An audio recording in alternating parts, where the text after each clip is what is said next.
When I signed the deed for my 5-acre plot just outside the Briar Glen HOA, I thought I was finally free. No stupid mailbox color codes, no fines for my grass being half an inch too tall, and no angry middle-aged women demanding to inspect my backyard shed. I was wrong. I hadn't even poured the foundation before the HOA's queen bee, Nadine Halbrook, came charging down my gravel road like she owned the county. "Excuse me, this is private road access." "You can't use this," Nadine barked from behind her oversized sunglasses, standing in front of my truck like she was stopping a bank robber. I leaned out my window. "It's a public easement. County records show it's been open since 1961. I did my homework." Nadine scoffed and crossed her arms. "That road runs through HOA land, which means it's subject to HOA review and approval. You can't just build whatever you want and drive through our neighborhood like some wild hermit." "I'm not in your HOA," I said calmly. "The land is zoned agricultural residential." "I bought it specifically because it's outside your jurisdiction." She narrowed her eyes like I'd insulted her poodle. "We'll see about that. My name's Carson James. I'm a self-employed electrician who finally saved enough to build my own house. It's been a dream since I was 25, and at 39 I was finally doing it. I picked that land because it was peaceful, had a decent elevation, and most importantly was outside Briar Glen's HOA. I figured the worst I'd have to deal with was a nosy deer or two. I didn't count on Nadine. Within a week of breaking ground, I started getting notices. Not from the city, but from the HOA. Apparently, I was disrupting the visual harmony of the neighborhood by having a construction trailer visible from the road. I ignored them. Then I got a cease and desist letter on Briar Glen letterhead claiming I was trespassing. I went to the county office the next day and confirmed everything again. My access road was legal. The HOA had zero claim on it. I asked the clerk if this kind of thing happened a lot. She laughed. "Oh, if it's the Briar Glen HOA, it's probably Nadine. She's infamous." That night, I came back to my land and found 2 orange cones blocking the access road, along with a laminated sign that read, "No entry private HOA property. Nice try, Nadine." I moved the cones aside, drove right through, and documented everything with time-stamped photos. But I knew I needed more than just phone pictures. So the next morning, I installed a dash cam in my truck and a trail cam facing the entrance. Didn't take long. 2 days later, I caught her on camera dragging a heavy concrete planter right onto the middle of the road. Not only that, she had her husband, some poor guy named Frank, help her set up a fake HOA security sign. They even staked it into the county-owned easement. I emailed it all to the county zoning board. A week passed. Then I came home to find the road completely blocked. This time they brought in a landscaping crew to dump a load of mulch and install a picket fence across the easement. Dead center. My only way in or out. That's when I stopped playing nice. I stood there in the fading light, staring at the white picket fence that had no business being on a public right-of-way. The landscaping company had done a full job: mulch beds on either side, ornamental shrubs, and even a bird bath balanced dead center. The whole thing looked like it belonged in a suburban magazine spread, except it was illegally blocking a public easement I relied on to get to my own land. I pulled out my phone and sent the photos to a contact I'd made at the zoning office. Then I backed my truck into the ditch, used a side path I'd cleared for drainage, and hiked the last 100 yards in with my gear slung over one shoulder. I wasn't about to let Nadine Halbrook win this with landscaping. The next morning, I drove into town and walked into the county courthouse. I asked for a hearing with the land use commissioner and filed a formal complaint. I brought everything: drone footage, timestamps, even receipts showing the landscaping crew had been hired and paid by the Briar Glen HOA. The clerk raised an eyebrow when she saw the size of the file. "This is going to be a mess," she said, "but you're doing this right. You've laid out a very clean paper trail." "I don't want a war," I replied, "just my legal access back." She gave a dry laugh. "Well, You've got one anyway. By the weekend, a notice came down from the county. The HOA had 72 hours to remove all obstructions from the easement or face fines. I showed up that Monday with a representative from the Public Works Department and a sheriff's deputy, just in case. The representative pointed at the fence and scribbled notes. None of this was permitted, not even close. Nadine came marching out, heels clicking on pavement with a man in a golf visor trailing behind her. She waved a folder in our direction. "This land belongs to Briar Glen," she declared. "We have maps, council minutes, and the original subdivision charter." The deputy cut her off. "Ma'am, unless you're planning to contest this in court, I'm going to have to inform you that this is an obstruction of a public easement. The county's already issued a removal order." She narrowed her eyes. "I'll have our lawyers respond." The Public Works rep tapped her clipboard. "You can do that. Meanwhile, we'll be removing this fence in 24 hours if you don't. And you'll be billed." Nadine turned and walked off without another word. The guy in the visor lingered just long enough to mutter something about not being paid enough for this before following her. True to their word, the county crews came the next afternoon with a backhoe and a dump truck. The whole construct fence, shrubs, bird bath, and all was scraped up and carted off in under an hour. I stood off to the side, watching quietly as the road was restored. I figured that might be the end of it, but Nadine wasn't done. 2 days later, I noticed a new sign had gone up, this time at the entrance to the main road leading into Briar Glen. It read, "Private Road. Authorized HOA residents only." Same style as before, same laminated plastic, but this time it wasn't even on her property. It was nailed to a utility pole owned by the city. I made a call. The city's Department of Transportation sent someone out that afternoon. He spent less than 10 minutes inspecting the sign before shaking his head. "This is flat out illegal. We never gave permission for any signage here." He made a note, photographed the sign, and pulled it down himself. I thought that would finally cool things off. But 2 nights later, I heard tires crunching on gravel near my trailer. I stepped out with a flashlight in one hand and my cordless drill in the other. A silver SUV backed out of the access road and sped off. In its place, I found a chain and padlock looped around 2 concrete-filled buckets, blocking the path again. I brought in a bolt cutter and cleared it within minutes. But this time, I wasn't just going to document it. I was done playing defense. The next morning, I filed a police report. I gave them the footage, the vehicle make and model, and even the partial plate I caught on my trail cam. The deputy who took my statement nodded slowly as he looked over the evidence. "This is more than just a nuisance," he said. "Looks like criminal mischief and tampering with public infrastructure. If it's tied to the HOA, they could be liable." I asked if they could do anything more immediate. "Not yet," he said. "But if they try it again and we catch them in the act, it changes everything." So I doubled down. I installed additional motion-activated lights, upgraded to a cellular trail cam that sent images to my phone in real time, and ran a concealed steel cable just beneath the gravel so my own access couldn't be blocked without digging it up entirely. Then I started digging into Briar Glen's HOA financial records. They were technically a nonprofit, and under state law, their budget had to be made publicly available upon request. I submitted mine through the county clerk's office and within a week got access to 3 years of records. That's when I found something interesting: the landscaping company that had been paid to build the illegal fence. They'd been paid from the HOA's general maintenance fund. Not only that, the invoice had been labeled Entry Beautification Main Gate. Except the main gate had never been touched.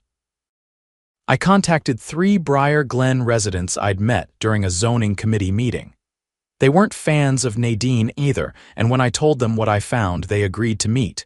We gathered at a coffee shop just outside town. I laid out the invoices, the photos, and the county's removal order. "Wait," said one of them, a retired teacher named Alina. "She used HOA dues to build a fence on someone else's land." "Not just that," I said. "She lied about where the money went." The others exchanged glances. "That's fraud," said the third, a guy named Marcus who ran a plumbing business. "We could bring this to the board." Or, I said carefully, "we could bring it to the state attorney general's office." It took them a moment, but they got it. This wasn't just a petty feud anymore. Nadine had used community funds to wage a personal war against a legal resident outside her jurisdiction, and she'd falsified financial records to cover it up. We filed a joint complaint the next week. The AG's office responded quickly. They sent an investigator to interview us, collect documents, and follow up with the county. Within a month, Briar Glen's board received a formal inquiry notice. That's when things spiraled. Several board members quit. A special meeting was called. Word got out that the HOA was under investigation for misuse of funds. Nadine held a meeting at the community center to clarify misunderstandings. I showed up. So did Alina, Marcus, and about 30 other residents, some angry, some curious, all tired of being dragged into someone else's vendetta. Nadine stood at the podium, her voice strained but composed. "There has been a great deal of misinformation spread by individuals who don't even live in this community. That individual has more evidence than your treasurer," someone called from the back. I stepped forward.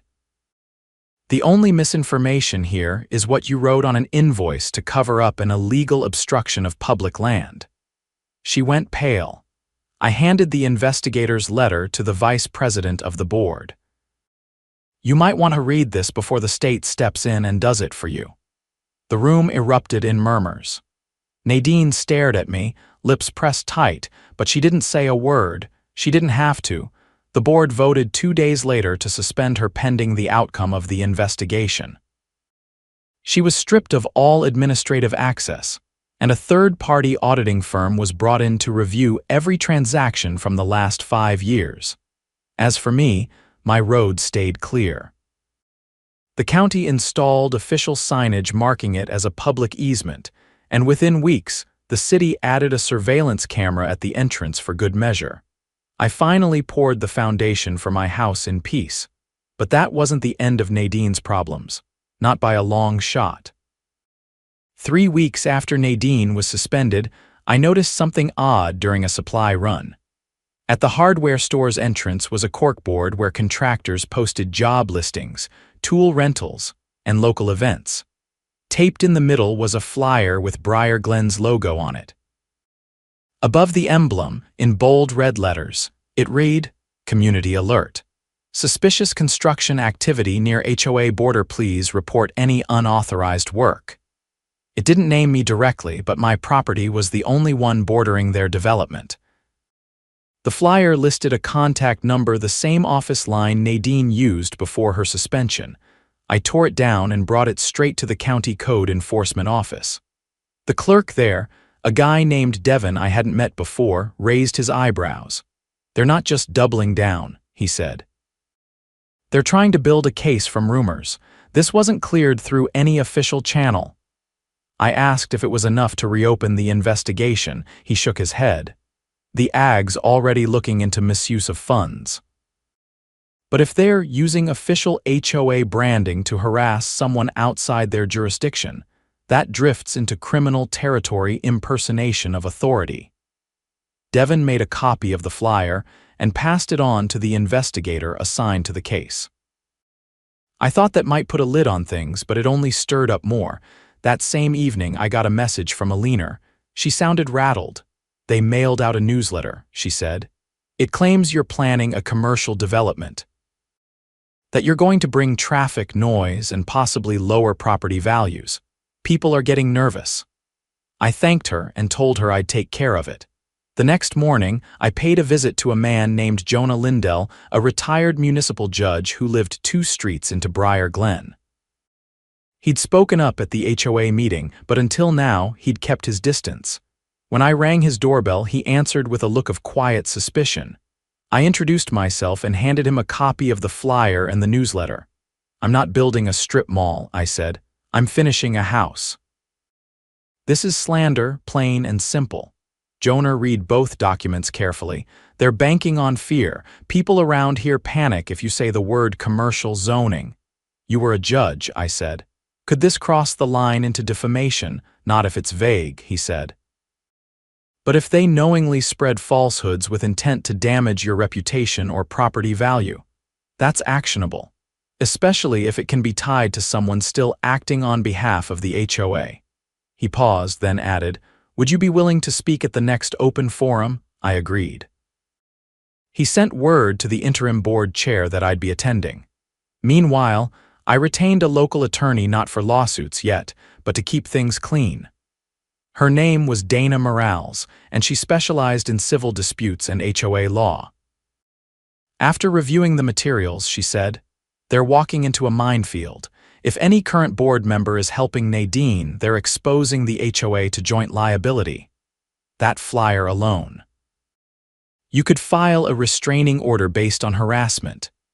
I asked her to hold off not because I was backing down, but because I wanted something bigger than a court order. I wanted exposure, and I was about to get it. The open forum drew a larger crowd than usual. Residents filtered in with lawn chairs, coffee thermoses, and folding clipboards. A few glanced at me curiously, others avoided eye contact. When Jonah introduced me, the room was quiet. I stepped up to the podium and held up the newsletter. I've been accused of building a commercial structure. I'm not. I submitted my plans to the county months ago. Single-family residence, agricultural zoning, no variances requested. You can verify it yourself. A man near the front raised a hand. Then why are there delivery trucks coming in and out all week? I'm wiring my well system, I answered. Entrenching for solar backup. I hire subcontractors. They leave when the work's done. That's it. Another resident, a woman in a denim jacket, folded her arms.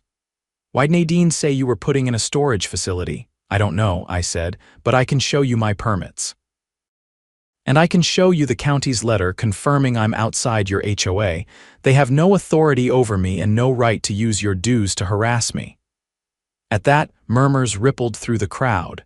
I paused, then added, but it gets worse. Those flyers being posted in town.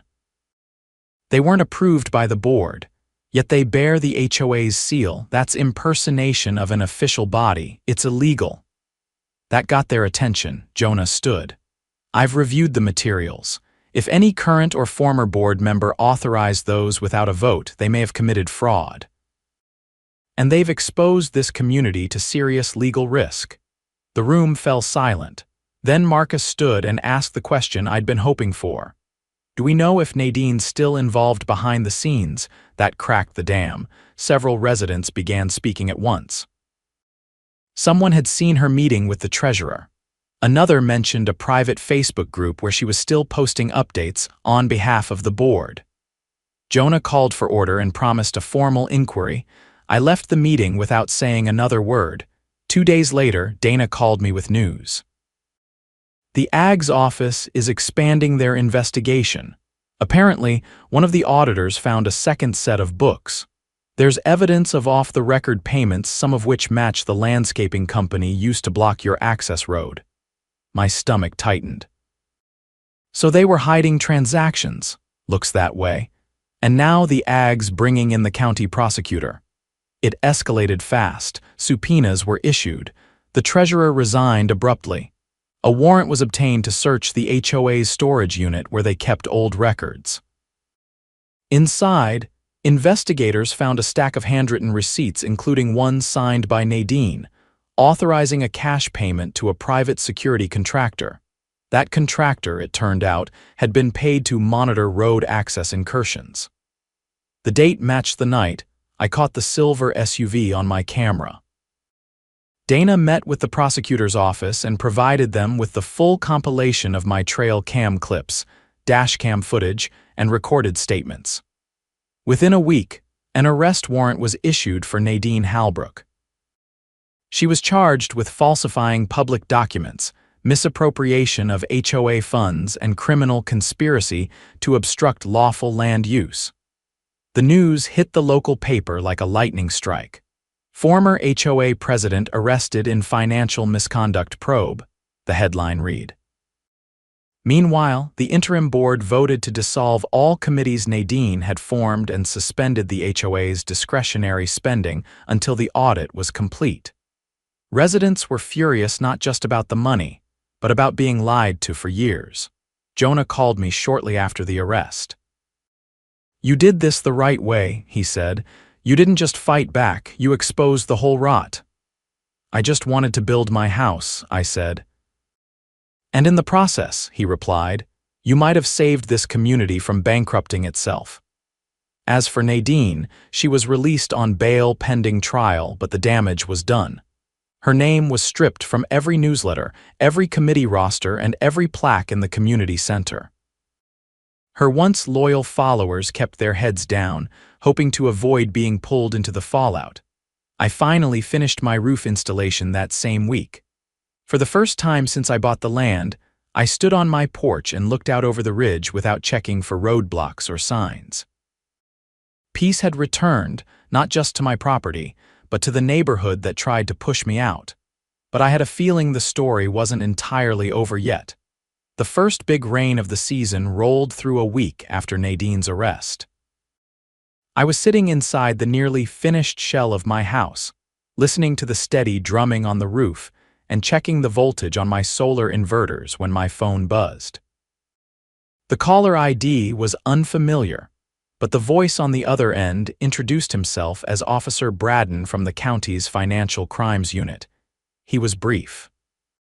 The investigation had turned up banking records that suggested someone else had been withdrawing HOA funds under a fake vendor name, one that didn't match any of the companies I'd dealt with. The activity spanned almost 2 years. "She wasn't working alone," Braden said. "This thing's wider than we thought." I asked what that meant for me. "Nothing directly. But we might need you to testify about how the funds were used to target you if it goes to trial." The line went quiet after that. I spent the rest of the week tying up loose ends around the property. The well pump was stable, the perimeter lights were working, and the final electrical inspection passed without a hitch. It should have been a calm stretch. But then, just after dusk on Thursday, something set off the motion alerts on the east side of the property. I checked my phone. The cellular cam snapped a shot of a blurred figure near the tree line. Too far to ID, but close enough to trigger the IR sensor. I grabbed my flashlight and walked the ridge. The rain had softened the ground, and sure enough, there were fresh boot prints leading up from the creek that separated my land from the rear of Briar Glen's main walking trail. I followed the tracks until they stopped near an old fence post, one of mine. The top had been snapped clean off. A piece of it lay half buried in the mud, marked with red spray paint. Next morning, I called Dana. "They're scouting the property line," I said. "I think someone's planning a retaliation." She didn't hesitate. "Then we file for a civil protection boundary order. If anyone from Briar Glen so much as sets foot across your line again, it becomes criminal trespass." By Friday afternoon, the order was in place. A surveyor from the county came out, posted official markers, and logged the GPS coordinates into the database. I paid extra to have ground stakes installed every 10 yards, just to be sure. The same day, the prosecutor's office made an announcement.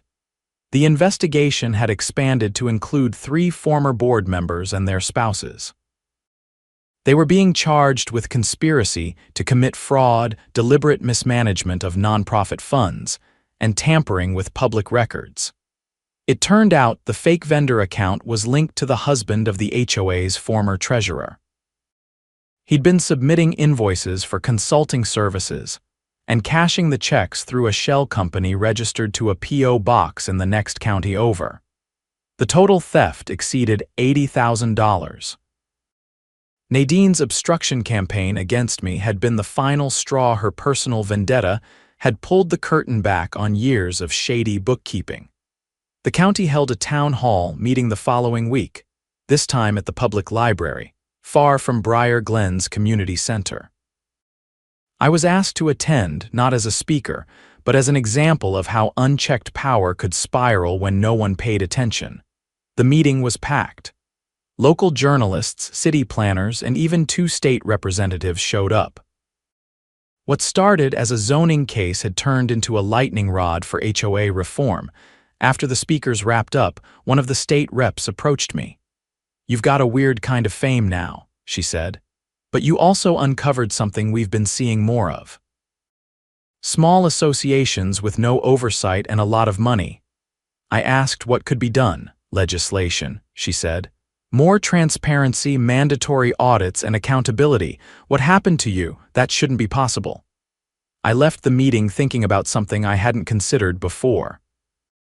I'd fought for the right to build my home, but maybe there was more to it. Now maybe this land had become the line in the sand for something bigger. The following weekend, a demolition crew arrived at Briar Glen.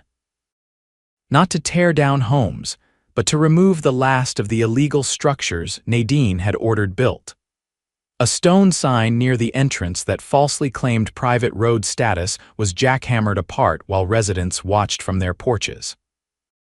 A maintenance shed built on disputed land was quietly dismantled before dawn. A few days later, Alina called. "They've appointed a new board," she said. "Jonah's in as interim president. First motion passed. Annual third-party audits, second. No more discretionary spending without a full community vote."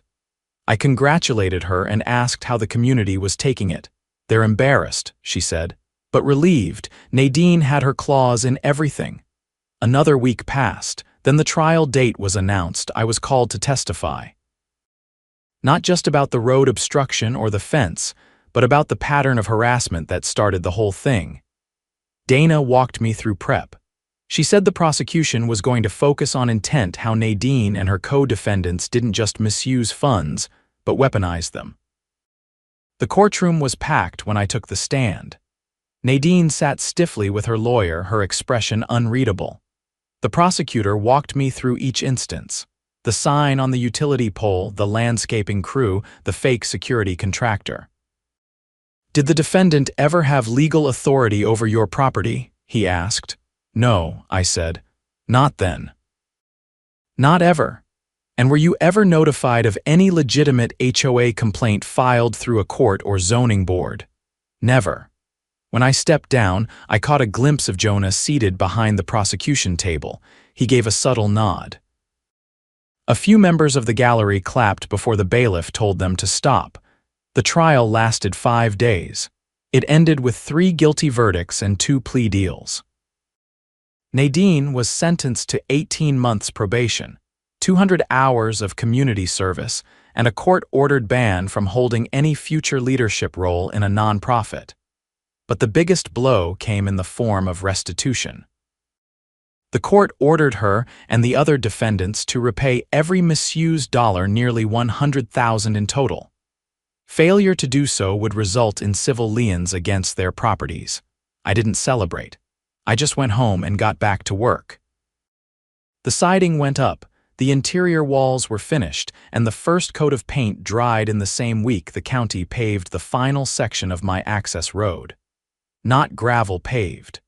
The zoning committee approved the upgrade as a gesture of goodwill. When I finally moved in, I hosted a small barbecue. Jonah came. So did Alina, Marcus, and a few of the zoning officers who helped me through the red tape.